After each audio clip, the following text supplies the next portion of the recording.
So good morning to all of you and welcome to Backwaters' 2025. And there's a slight change. Professor Vipin would be part of the panel because we thought he would be able to add some amazing insights from an economic point of view. So I'll be moderating the session today. And I'm so happy to be back in the campus and be part of this initiative. And all my esteemed guests, Professor Vipin, of course, all of you know. And Sujit, I have known him over the years. And GD and I worked on some great initiatives. And Jay, congratulations on a good start to Backwaters.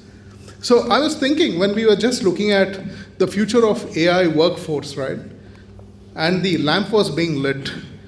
Now if that lamp was the ChatGPT 4.0 and you put in a response, you asked a question and the response was it didn't light up, what would you do? You know, it took a human intervention very quickly to go backstage and figure out and actually solve that problem within no time. Now, this is the big conundrum, right, that we have. And so we will start off this with a very important question. And I would probably start off with GD on my left, saying that with the advent of so much AI everywhere, and we hear it in many terms of buzzwords, right? A ChatGPT, a Gemini, a Copilot, and so many. How much of this is really percolating down right from the top strategy level to the real workforce at ground zero?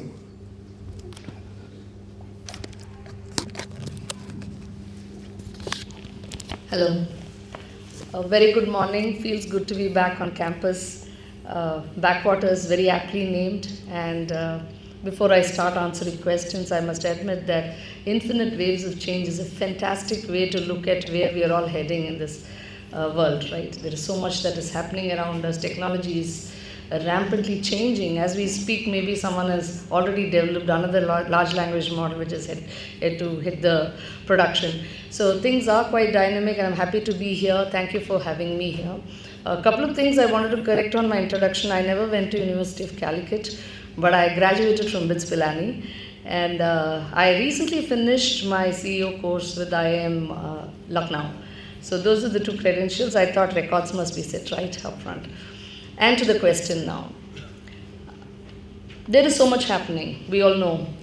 In fact, a couple of years back, we started off with this metaverse buzz. How many of you even heard of metaverse here in the audience? You all know what metaverse is? All of you? Oh, that's very heartening because the speed at which it came, it disappeared, right? And I was called to set up a business unit for metaverse with one of my employers. By the time we could finish setting up the business unit, the technology took a back seat, unfortunately. So we had to look at other venues of making business. But as far as AI is concerned, it's been doing the rounds for a few years now. All of us know that. But from 2018, I think that has been the inflection point. Things have started becoming more with the large language models and what will you do in AI and all of that. Truth be told, until I became the chapter president for India for Applied AI Association, I thought AI is going to be another metaverse, right? It will come and it will go. But it is not to be, very clearly. As much as youngsters like you all are understanding what AI is all about, how many of you even realize that you're all using AI for your daily jobs? You do realize? You realize? A few of you at least, that's very nice. But for those of you who don't realize, your Alexa, your Siri, whichever you're using, it's all AI, right? Your Cortana was way back again. So AI has been there in our lives. We've been doing a lot of things. How many of you have automated control systems at home intelligence systems? Yeah, a few of you at least, you've heard of it. All of this has somewhere in some form or shape, some automation, some AI going. So while we are also users and consumers of AI, John, to your question, from the top, everybody has to be trained. Everybody has to know what the impact will be. As technology companies, how are we going to do that for people who are going to be with technology? How does management look at this whole technology paving way? Is this going to be another wave of the IT industry itself for India? We are yet to figure it out completely, but it is here to stay. And as much as the people at the bottom of the pyramid know technology and they are doing a lot of work hands-on, so much the leaders will also have to know now. There is no escaping this. We need to make sensible, ethical, responsible AI, and that is possible only if people at the top understand the implications of how AI is going to shape the world. I will pause here. Maybe others have more points to add. You all can give a round of applause. Nobody stops. You know what happens when you clap? You all know what happens when you clap. You get energized. For heaven's sake, let's have an energetic audience here. All right? That's a deal. So thank you, GD, for that response. And very quickly, if I can just switch over to Professor Vipin. And you were saying, GD, that we need to educate at the lowest level and everybody has to be there. And there have been some rumors going around campus that Vipin is replacing all his research assistants with AI. So I would really want him to give his perspective on how he looks at AI and how much would he leverage to actually help students and also his research. Professor Vipin. So I was hoping you'd sort of put someone in between Ms. Gayatri and me, because our points of view are so different. Now it will seem so stark. And now I know why our points of view are so different, because you look at it from the consumption point of view. Now I look at it primarily from the production. Consumption is boring. Production is where all the excitement is. It is true that I did let go of one of my research assistants. He was drinking twice a week and got jaundice. AI does not drink, nor does it get jaundice. Okay? Now, here is my view on the thing. I think the world we live in is going to is a phenomenal change that is going to come about. Okay? Again, it's only because I look at it from the production point of view. Think about what happened to human muscle power after the invention of the steam engine. Okay? It's just now feathered to display. There is the Mr. Universe competition, right, wherein Arnold Schwarzenegger many years ago looked so good. But he was not used to carry lots of people across continents, right? The steam engine, and then the internal combustion engine after, does much better. Human muscle power comes nowhere close, nor does animal muscle power, right? Then, of course, we shifted to thinking. Now, AI is going to take up a lot of the so-called thinking tasks. We just don't need to do such tasks anymore. We are terribly poor at it. Okay?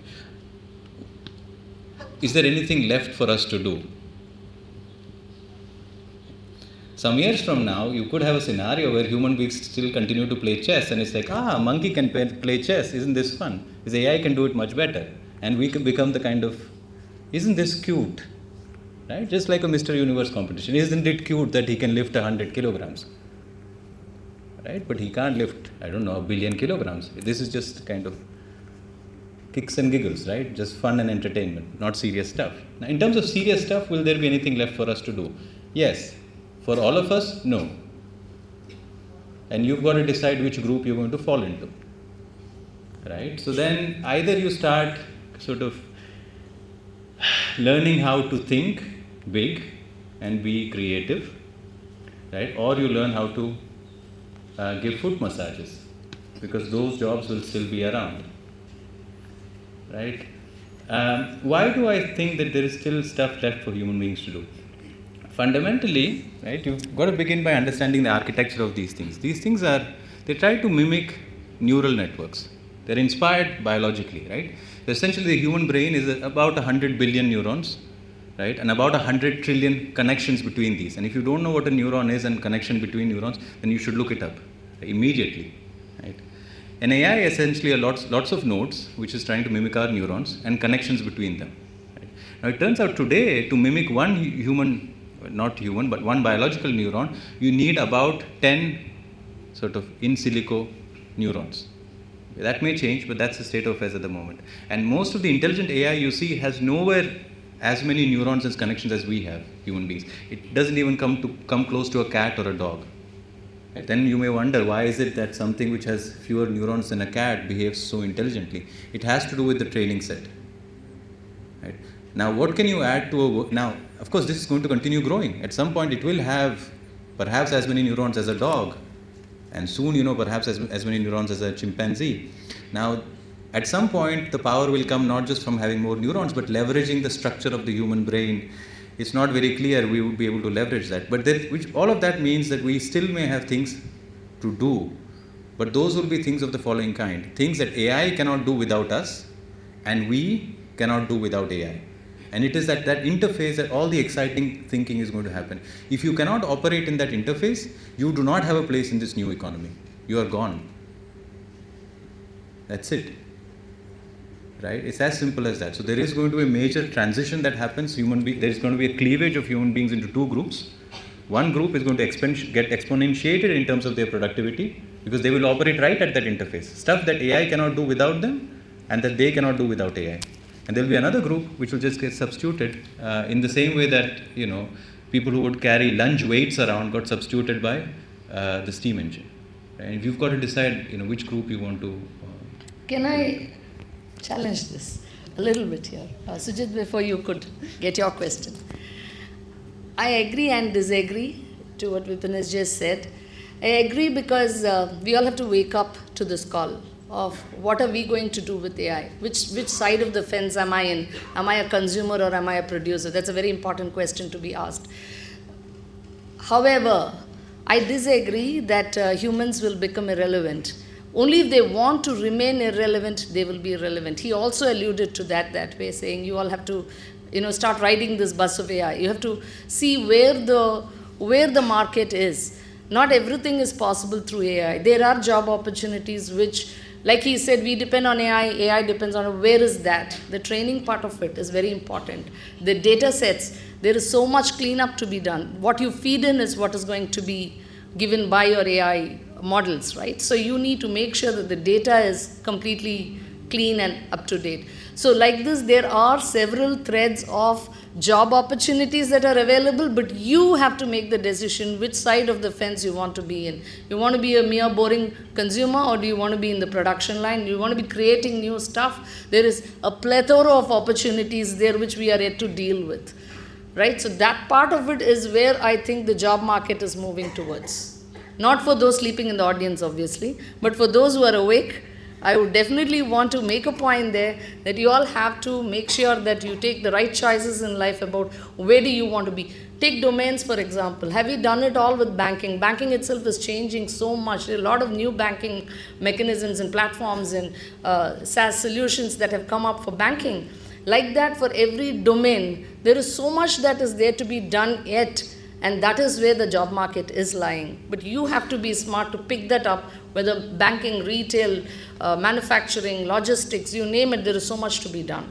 So to that extent, Vipin, I don't think we'll just stop with playing chess, but there'll be so much more, and it is quite some time. I don't think this will happen. And also the investments that go with AI is humongous. So it's not going to be possible that some CIO, CEO will say, okay, let me put all my money and make sure that we make some great products for AI. That's not going to happen. And replace humans, no, the ROI is yet to be felt.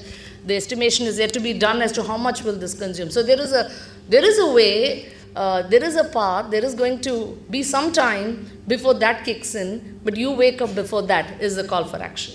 So before Vipin can respond to that, I'll just invite in Sujit, and I think a brilliant counter perspectives, right? GD says you might not become irrelevant, and Professor Vipin says humans might become irrelevant in the AI era. And a question of investment. And in the confluence of all these three areas is where Sujit is incubating some of the finest startups and brilliant minds of our modern 21st century as part of T-Hub. So Sujit, what is your take on this from all these three dimensions that have been brought to the foray? Good morning. So when you sit on panels on daily basis, you can talk whatever you want and get away with it. Right, I was on a panel yesterday also, so hence I'm saying this, but I must acknowledge few things before I get started. Number one, my friend next to me, he has an excellent convincing capabilities. I mean, I was sitting on fire in some meeting, but when the call came and an opportunity to interact with young minds, and the way he talks and convinces, and I've known him for almost a decade, John? Yeah. Right, or maybe more actually. Yeah, more. So I know I couldn't refuse or resist. And that's one thing I'm not sure AI can do very well. Right? We are still not convinced. I mean, you heard the debate, right? So that's for one. The other thing I wanted to ask is, how many of you know this company called T-Hub that I represent?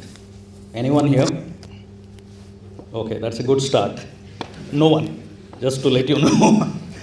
Okay, so I think John gave a good intro. T-Hub is world's largest innovation hub set up in Hyderabad. So over the last 9 years, we have supported close to 2,500 startups, helped raise $2.5 billion worth of funding. And in the building, it's a 10-floor building, we have about close to 550 odd startups. And each of them believe that they can be the Googles and Microsofts of the world in the near future. Essentially entrepreneurs and founders. Now, why am I saying this? Why am I here? Is because I think it's important to understand some statistics, some data. So in the last decade or so, India has produced close to 1.5 million startups or 1.5 lakh startups. That is 150,000, right?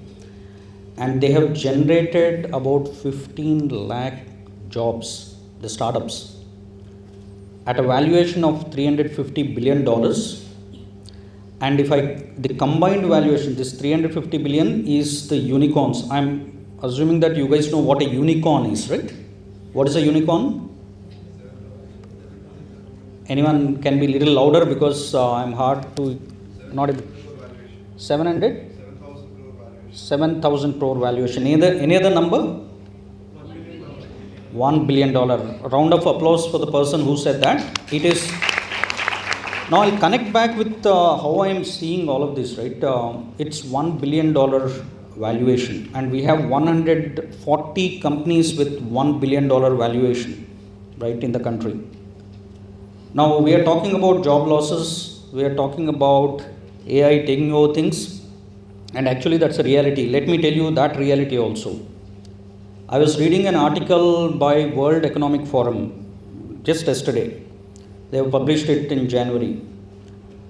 About 90 odd million jobs will vanish from the industry. But about 170 million new jobs roles will be created. So I was at a Vice Chancellor's conference last week, South Zone Vice Chancellor's conference. The same question was asked, what's going to happen? There was a very good response from one of the Vice Chancellors. He said, AI is not going to replace humans. But AI is definitely, or rather the person who knows AI or who knows how to work with AI will replace the person who doesn't know how to work with AI.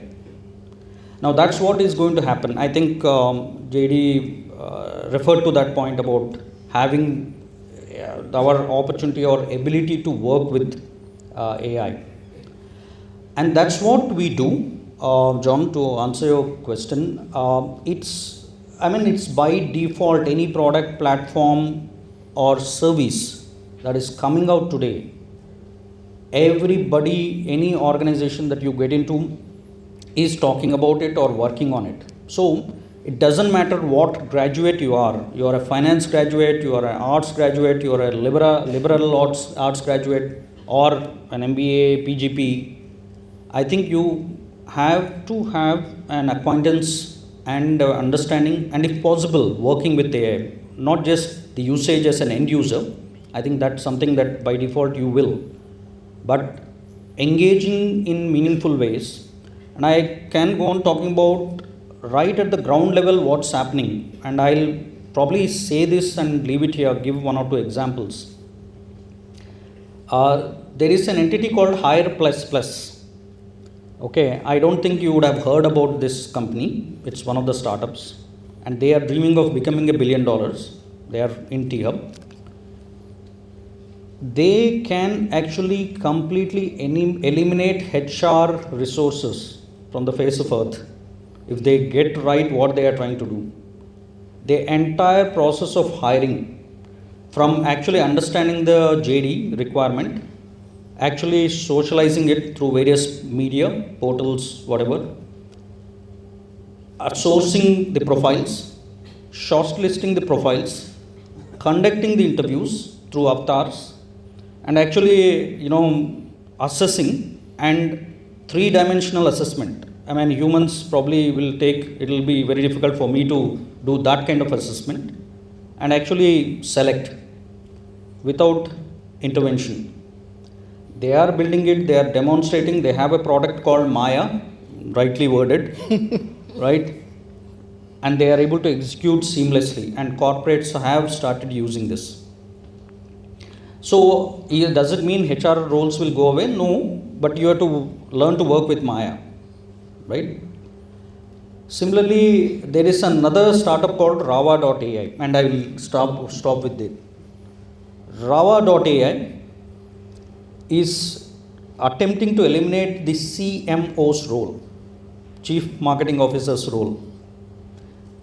Meaning that, whether it is advertising, branding, sales promotions, or, so even performance marketing, right, so that we do. All this, they are trying to automate and using completely AI, Gen AI solutions. So I think it's important to learn to understand, are they in the market already? Not yet. Rava is not yet in the market fully, but they will be. So awareness, understanding, and then preparing ourselves along with what we are doing. I'm sure IIM has, I was talking to the dean, he was saying that, there are platforms, you are already providing these kind of courses, which is very good. It needs to be mandatory. There's no option to live along with this. So, Vipin, why don't you just comment on this? One is, two dimensions are evolving, right? One is that the human and the AI bot working together to achieve something good. And also, Sujat is giving examples of how major mainstream jobs are going to be replaced. So how many of you are planning to now still do your specialization in marketing and OB? So now you have to start thinking hard, right? So I would want Vipin to respond to both of this, so that it's a very interesting time that we are living in, where we are during this transition.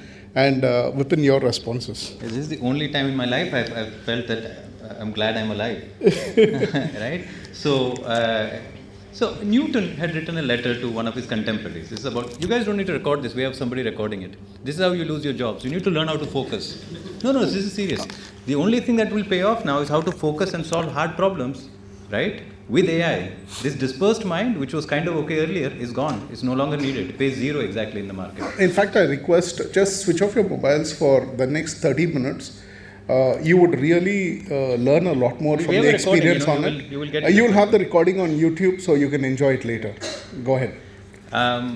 Newton had written a letter to his contemporary. This is about 400 years ago, right? And he said, most of you have heard this phrase, I see further because I stand on the shoulders of the giants who've come before me. Okay. Now, AI is the giant of our era. Okay. The trick is to stand on its shoulder and see further. See further than whom? Not only people around you, but see further than AI would be able to see without you. Then you have a marginal product which is positive. Then you're contributing to the company, and that's when you get paid. So, going back to John's question, would you still, specialize in marketing or HR? Yes, if you can add value, beyond what AI can do without you, right? So how do you stand on the shoulder of the giant? This is not trivial. Each of you has got to figure that out for yourself. We've got to figure that out for ourselves as researchers, right? Lots of the shoddy papers that used to come out, they were shoddy. We all knew they were shoddy, but now AI can churn this out in no time. And there were shoddy journals that would read this. Well, we don't need shoddy people to read this because AI can read those shoddy papers. So then AI is writing shoddy papers, AI is reading these shoddy papers. The market for that is gone. Now is the time for just solving really hard, difficult problems by focusing your mind and standing on the shoulders of AI. Most of us, this is the issue I feel, and this is where the real problem is. Most of you train in sitting on the toenails of the giant. How do you train for that? You take your assignment, you put it into AI, AI spits out an answer. You are not seeing further than AI. AI can do this without you. But you're training for failure, you're training for unemployment. There are jobs, it's not that the jobs aren't there, you're just not prepared for it. And if you're not prepared for it, the cleavage opens up and you are not a producer anymore and you're just a consumer. Now the question is, how would you continue consuming if you're not producing anything, right? Where is your income coming from? We are all going to become like sheikhs in Saudi, right? Which is that there is a big oil deposit below the ground and we get a check every month. And now AI is the big oil deposit. There is a windfall gain. It is like having great weather for growing crops. The crops will just grow without us doing anything. All of humanity has just gotten this big check. We might all get a check at some day. There's probably a whole political process that will unfold, right? People who lose jobs will start kind of having marches, protests. Then the government will like, how do we shut these people up so that there is no revolution? Okay, we need to give them a check. You sit and you become a consumer. That's one life you can choose for yourself. The other life is to see further than anyone has seen before you. It's incredible. Right? You can solve the most difficult problems in physics or mathematics or human organization and so on and so forth. I completely agree with what Gayatri said before me, that the whole process of transitioning to this new economy is difficult. It's not trivial. Me, I was able to transition over a few months because my economy is me and one more person who got fired. So, no, I have two people now. They both use AI, right? And they are able to see further than they would otherwise. But to transition an economy, transition an organization is a long drawn process. How long? Is it months? Is it years? But even if it's years, this will happen within the first few years of you guys, most of you entering the workforce. Are you prepared for these new jobs? They exist. Right now they are potential, but for them to be jobs in blood and flesh, you must have the skill set to stand on the shoulder of this giant.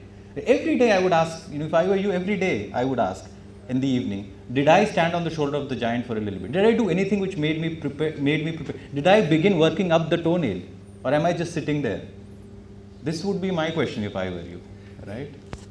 So brilliant. In fact, just to add to that, right, and this is something I want the audience also to think, and towards the end, probably ask a few good questions or even respond to this. How much have you really pushed AI to a point that you can actually break it? Or you're just asking it simple questions like, what is A plus B or what is your homework? And when Vipin says, right, you're standing on the shoulders of the giant, have you realized how tall that statue is to even climb onto the shoulders? So think about this, and you want to say... Every day I ask AI questions that it cannot answer. It cannot answer, and I cannot answer. So then the whole problem becomes, how do I break it down into smaller and smaller parts, bits, and the smallest parts, and can it help with the smallest part? And then I do have a research assistant still, very sharp guy from IIM Kozhikode, right? He learned physics and mathematics from there, and these are problems which all of us, him, me, and AI put together, find very difficult to solve. It's a time taken. Every day we push AI to failing. So brilliant. So, and this is a question I would ask the panel, whoever wants to respond. Now, in the evolving workforce, how would we train our workforce to actually hit and push the limits of AI and actually not just use it as a small sprinkling of masala on your cooked dish? I have quite a few things to say here. I'm observing the audience completely, right? This generation, lot is said about millennials, Gen Zs. I have two at home that I deal with. You are a generation of, the feeling of I'm entitled. Most of you, right? There may be exceptions, but that's not the norm. So what happens is, we are in a space and age where a lot of things are converging. What are the things that are converging? The millennial mindset, converging with the post-pandemic hybrid working, work from anywhere, don't work at all, do whatever you want. I don't know, your parents spend for you, maybe you can say whatever you want to say. We were not that generation who could afford to even think of working from anywhere. Of course, technology did not support. Third point of convergence, technology. And the millennial mindset is also very complex in the sense you want instant gratification. So that's why it's called Instagram, right? You're living there. You're literally living there. I'm sure as we speak, people taking photos and all that, and quickly, And do you understand that it goes off that quickly too, right? Nothing that comes the hard way stays. And this is a generation of ours that believed in that. The reason I'm doling out all of this is because the convergence of multiple things will pave way for more automated, AI, machine learning, deep learning, natural language processing, all of that. You know what I mean? The smarter ones in the audience today, those that have the drive, the push, the want to be there, do that, and become the next leader of the next gen, those guys will choose that path where they will see opportunities to train the data set that he's talking about. While he asks questions which the AI can't answer, what are we doing there? We are giving it a data for it to think and get answers. The moment you keep giving that data, it's going to keep growing.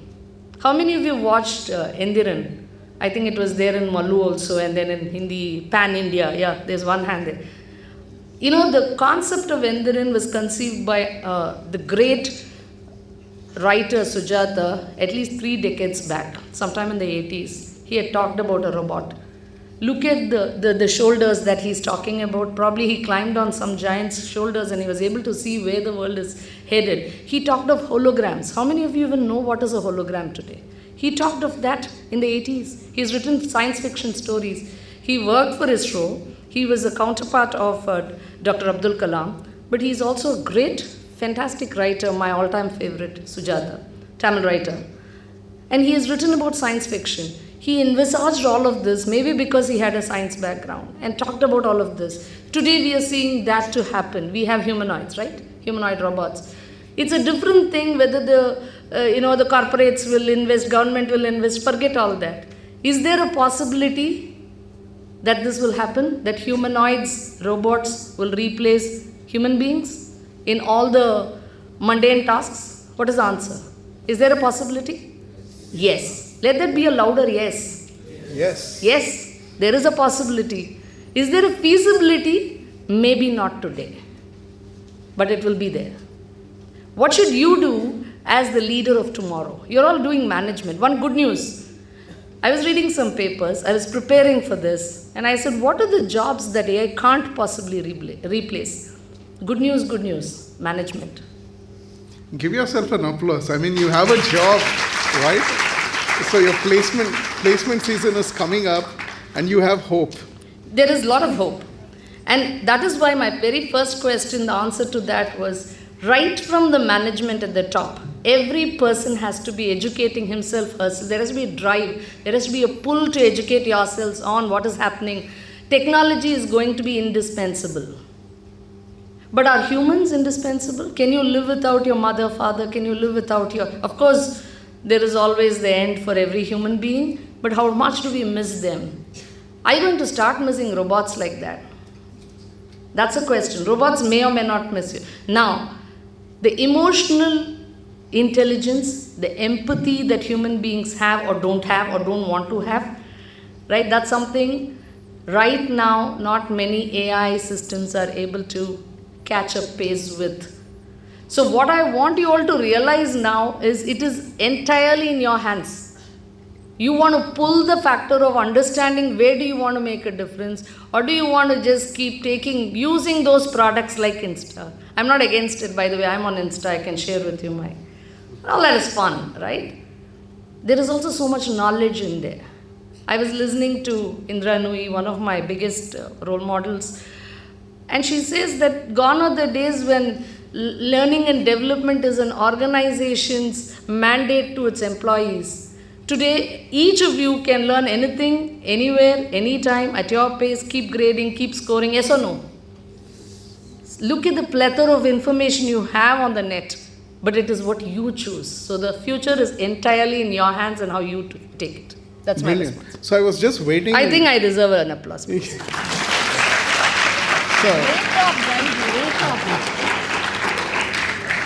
So I was just waiting for quite some time to pull Jay into the deep end of the pool. So he's not just sitting there, so I was just waiting for an opportune time so that we'll put him in the deep end of the pool. So Jay, as a student, right, and also you've been a chief in organizing Backwaters. And so now you're both consuming and you're also being pushed to contribute and produce something in AI. What is your perspective on it? And that would probably be a representative perspective of your colleagues and your peers and other students here. Yeah. So like I can give it this in two parts. One as a student and second as a committee where we are organizing this.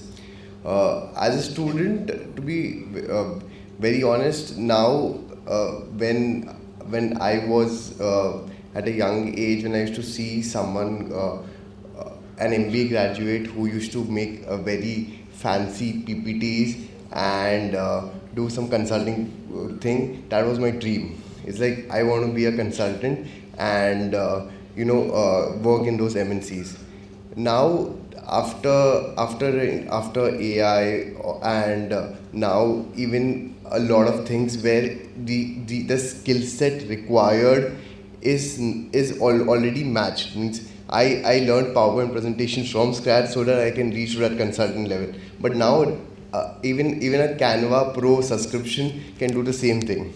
So now as a student I understood that it's a new learning that I need to do, that as Vipin sir told, now over and above what you can provide, that's the actual skill set and what the value addition you can do it.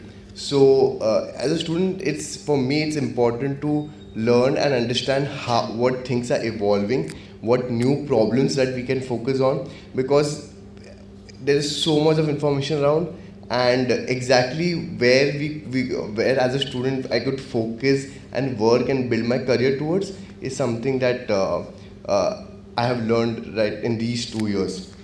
And as a committee member, obviously AI has helped us a lot in all things, right from preparing our presentation deck to sponsors to inviting partners,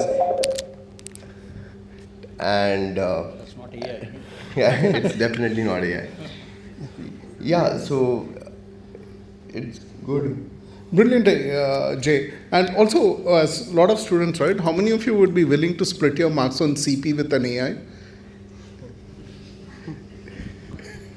So let's just shift gears. One thing which we have brought about is the cost of AI.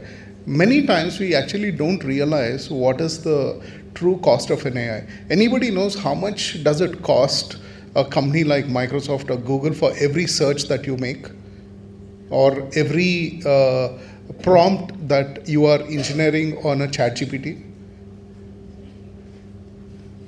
Now, this is a question that I would want the panel to also answer.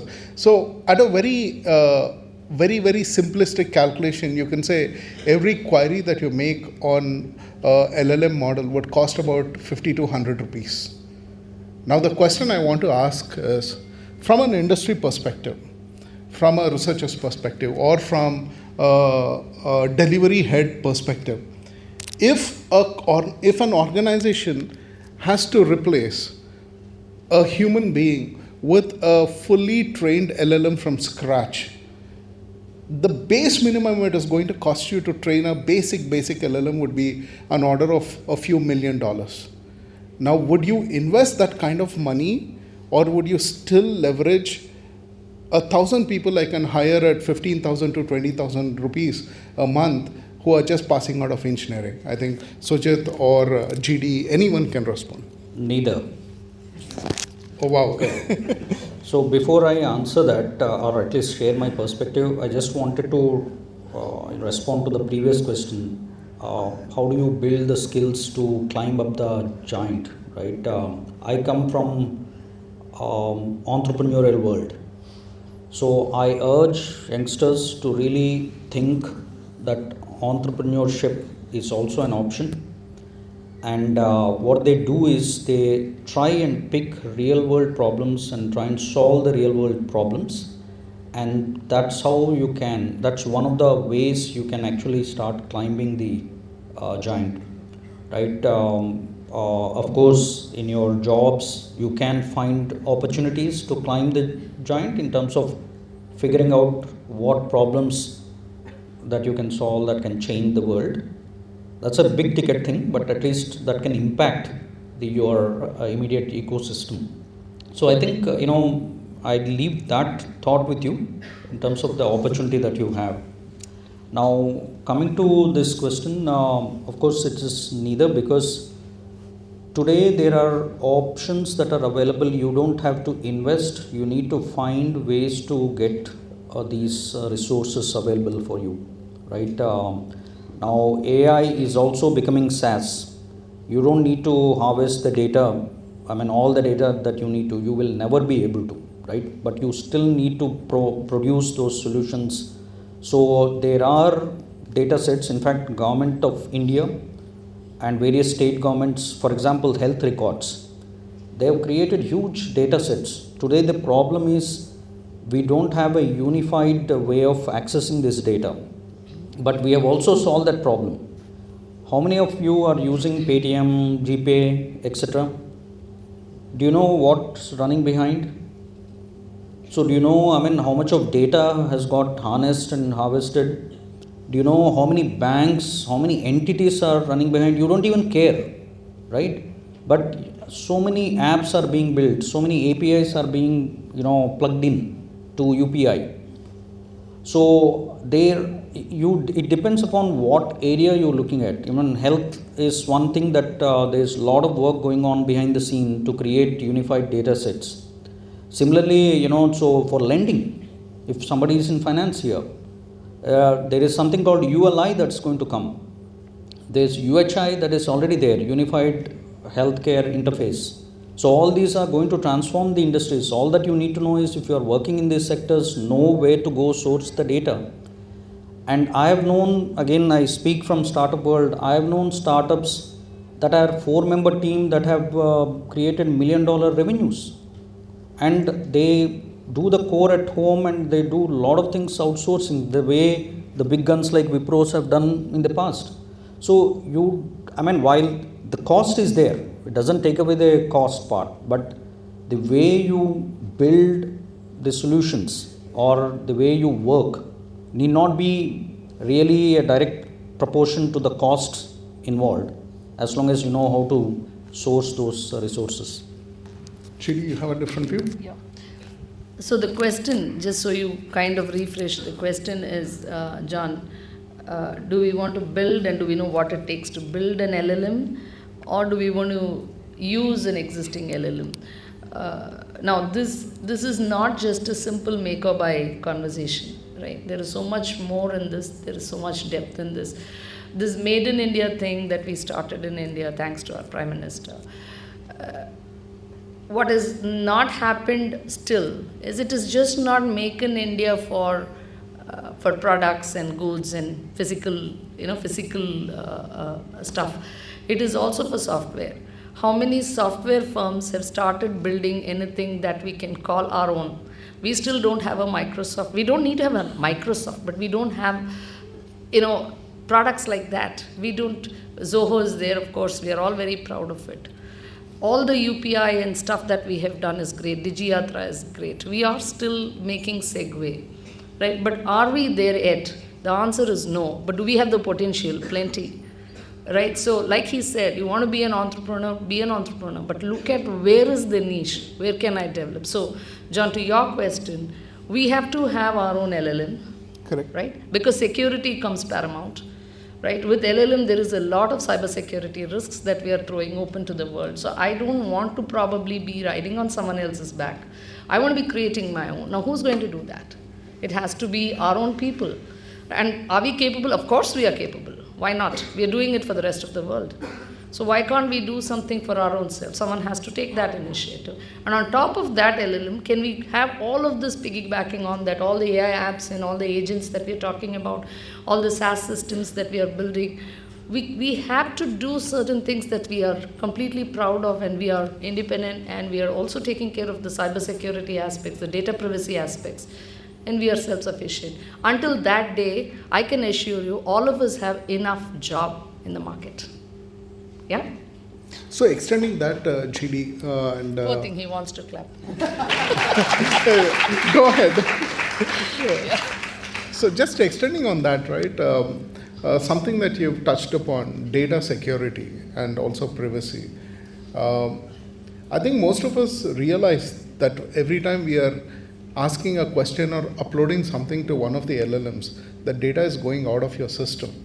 So from a startup ecosystem, or more from academia, right? And especially in hardcore research, and from an organization which is developing some amazing products, how would you see, where would you hit the balance between how much you would leverage an existing LLM, or would you want to go in-house? Because you're giving away what is most precious to you, IP. And that knowledge going out into the world, how would you deal with it, or how would you tackle with it? Vipin, you want to take on that? Before Vipin, you answer this, I want the audience to tell me if they know how much of their data is already at stake because of their likes and clicks and photos and whatever you're doing. Do you know that you are not anymore in control of your data? Yes or no? All of you know this? Anybody who's sleeping to this fact? All right, please. But you will continue to do it, right? Yeah, we love to You will share continue that. to do it, isn't it? We love to You share know that. that. So if you're born after 2000, after 2000 or 2010, 2005, the machines know more about you than your parents. So that is how much data is there about you there. So be absolutely sure it knows your thinking patterns, it knows your emotional patterns, it knows your preferences, and it also knows your dark activities. So everything is there out in the world. Nothing is a secret. Nothing is a secret. It's now just about who will uncover that secret. As far as sort of the scientific community is concerned, right, the issue for last sort of 2 decades has been the other way around, which is there are too many things behind the paywall. Okay. Most universities are run on taxpayers' money, right? And even private universities, even private universities in the US do get sizable amounts of money from the government, right? And this is tax money is of course drawn involuntarily, and except insofar as you choose to be the citizen of that country, right? So then to sort of run on tax money and to hoard knowledge behind paywalls is not very sort of appropriate in some senses. So the push has been, how do we get rid of these paywalls so that papers that come out, scientific knowledge generated by tax money is available to the general citizens. They don't pay for it twice in some senses, right? So in that sense, information going out to AI is fine. The only issues will be with scientists or professors who are too sort of who are worried that this fabulous thing that they are working on someone else will be able to get there before them. Now this is not a concern for most professors because they're not working on fabulous things, right? So then you're really talking about the kind of niche. Yeah, the top 1% of the 1%, right? Like the people who try to solve Fermat's last theorem or something of the sort, right? But then I don't know, right? Not everyone has the same psychological makeup. Some people are happy that someone else solved the problem because they have many more problems to work on, right? And they don't necessarily draw their identity from trying to kind of making sure that no one else solves this problem, blah, blah, blah, right?